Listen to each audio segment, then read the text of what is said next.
Bonjour et bienvenue à l'émission 10 minutes avec Pierre et Christine.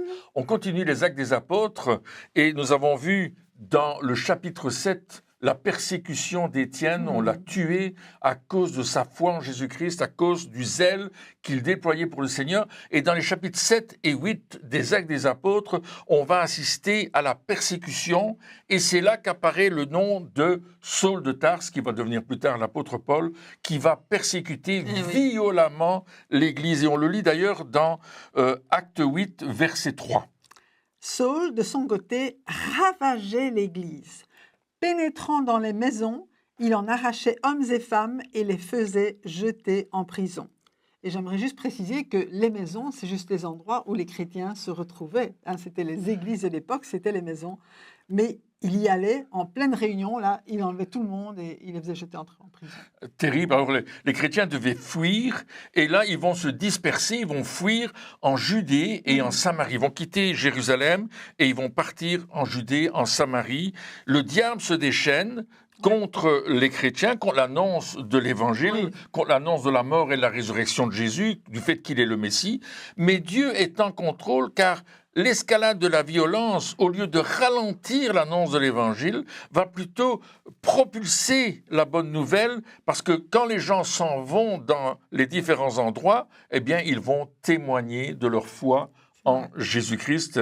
Et c'est ce qu'on lit encore plus loin dans les Actes des Apôtres. Oui, tout à fait. Mais j'aimerais signaler que jusque-là, justement, la majorité était restée à Jérusalem. Mais Jésus avait dit, mais vous serez mes témoins. Quand il dit dans Acte 1:8, vous recevrez une puissance, le Saint-Esprit survenant sur vous, et vous serez mes témoins à Jérusalem, c'est là qu'il commence, dans toute la Judée, dans la Samarie et jusqu'aux extrémités de la terre. Et il a fallu cette persécution quelque part pour que les apôtres réalisent, waouh, c'est pas seulement ici qu'on doit annoncer l'Évangile, mais partout où on va, partout où on se sauve, entre guillemets, c'est pas pour sauver notre vie, mais c'est vraiment pour faire avancer l'Évangile partout. C'est extraordinaire que l'œuvre de l'ennemi est encore changée et le territoire dans lequel l'Évangile est annoncé, les zones de contrôle vont s'étendre un peu partout parce que rien n'arrête l'Évangile, n'est-ce pas? Et c'est le début d'une grande aventure, l'aventure de annoncer l'Évangile jusqu'aux extrémités de la terre, comme tu l'as très bien dit, et on le lit encore dans Acte 8, verset 4. Ceux qui avaient été dispersés allaient de lieu en lieu, annonçant la bonne nouvelle de la parole. Alors c'est par le témoignage, n'est-ce pas, qu'on va apporter la bonne nouvelle. Quand tu racontes aux gens ce que tu as vécu en Jésus-Christ, comment il a changé ta vie, comment il a pardonné tes péchés, qu'il les a effacés, et qu'il est le Messie qui te sauve, eh bien, il y a quelque chose qui se passe dans la vie des gens. Le témoignage est puissant, et c'est ce témoignage-là, il a dit, vous serez mes témoins. Un témoin, c'est quelqu'un qui a vécu quelque chose, pas seulement qui l'a vu, mais qui l'a vécu pour lui aussi, et qui peut en parler autour de lui. C'est pas seulement une théorie, c'est pas seulement, voilà, je vous raconte l'histoire, mais voilà ce que Jésus a fait dans ma vie, voilà comment ça s'est concrétisé pour moi, et comment ça peut se concrétiser dans votre vie, comment il peut devenir votre sauveur, votre Seigneur, et changer votre vie. Absolument. L'apôtre Paul va d'ailleurs dire ceci dans 1 Corinthiens chapitre 2, versets 1 et 2, la manière dont il a apporté l'Évangile. Pour moi, frère, lorsque je suis allé chez vous, ce n'est pas avec une supériorité de langage ou de sagesse que je suis allé vous annoncer le témoignage de Dieu, car je n'ai pas eu la pensée de savoir parmi vous autre chose que Jésus-Christ et Jésus-Christ crucifié. Waouh! Le centre, la source de notre salut, c'est Jésus-Christ qui a donné sa vie, qui a été crucifié pour nous, qui est allé jusqu'au bout pour prendre nos péchés, pour prendre nos maladies, et qui est mort, mais qui est ressuscité aujourd'hui. Et qui est assis à la droite de Dieu, et il intercède pour nous. Amen. Il est chaque jour avec nous. Et là, il y a un autre personnage qui apparaît, c'est le diacre Philippe. Il faisait partie des 7 diacres, et bien sûr, il se sauve de Jérusalem, et il se retrouve en Samarie. Wow. Et diacre, c'est synonyme de rempli de foi et d'Esprit Saint. Voilà, parce qu'on l'a vu, n'est-ce pas, dans Acte 6, c'est pour ça qu'il a été choisi, n'est-ce pas? Et Philippe va être conduit par le Saint-Esprit dans cette ville de Samarie, et il va annoncer le message de l'Évangile. J'aimerais ici rappeler 5 points du message de l'Évangile. D'abord, le salut dans le nom de Jésus. Il n'y a de salut en aucun autre, car il n'y a sous le ciel aucun autre nom qui ait été donné parmi les hommes par lequel nous devions être sauvés. Ensuite, la repentance et le pardon des péchés dans Actes 2, 38. Pierre leur dit « Repentez-vous et que chacun de vous soit baptisé au nom de Jésus-Christ pour le pardon de vos péchés et vous recevrez le don du Saint-Esprit. » Et on sait que « Repentez-vous », c'est vraiment changer d'attitude, changer de mentalité. Et le Saint-Esprit nous aide à avoir cette transformation dans notre vie. Le point suivant, c'est la puissance du nom de Jésus. Philippiens, chapitre 2, verset 8. Dieu l'a souverainement élevé et lui a donné le nom qui est au-dessus de tout nom. Amen. Alléluia. Merci Alléluia. Seigneur pour ce nom de Jésus. La guérison au travers des meurtrissures de Jésus. Lui, par les meurtrissures duquel vous avez été guéris, on lit ça entre autres dans 1 Pierre chapitre 2, verset 24. Et la délivrance des puissances des ténèbres dans le nom de Amen. Jésus. Colossiens 1, 13 à 14. Oui, il nous a délivrés de la puissance des ténèbres et nous a transportés dans le royaume du Fils de son amour, en qui nous avons la rédemption, la rémission des péchés. Alors, Alléluia. c'est ce que Philippe va annoncer, et il va non seulement annoncer cela, mais ça va être suivi par des signes, des prodiges et des miracles, comme l'apôtre Paul nous l'a dit tout à l'heure, et on lit ça dans Acte 8, versets 6 à 8. Les foules tout entières étaient attentives à ce que disait Philippe, lorsqu'elles apprirent et virent les miracles qu'il faisait.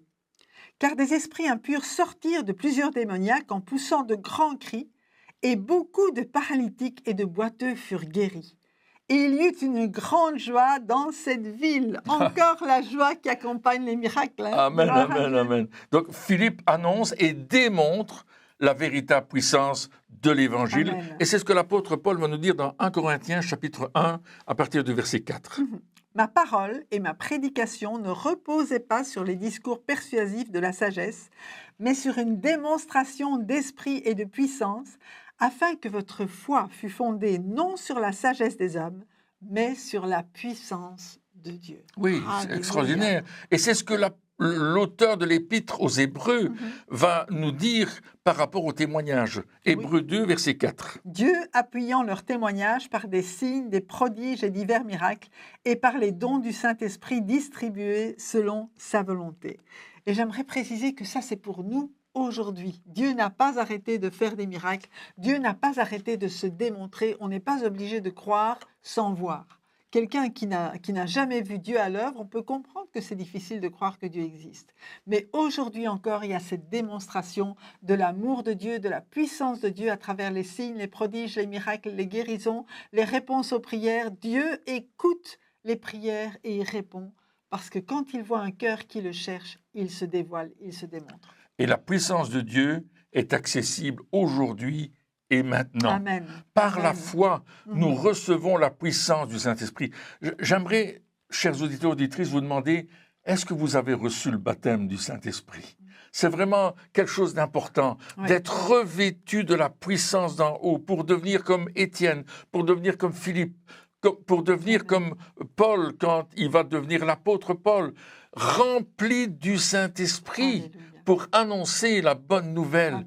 Et j'aimerais juste prier pour vous, afin que vous aussi, vous receviez cette puissance de Dieu sur votre vie maintenant, que vous soyez baptisés de l'Esprit, Amen. soyez remplis de la puissance de Oui. Dieu, et que vous puissiez commencer à annoncer l'Évangile avec des signes, des prodiges et des miracles, là où vous êtes. Laissez-moi prier pour vous.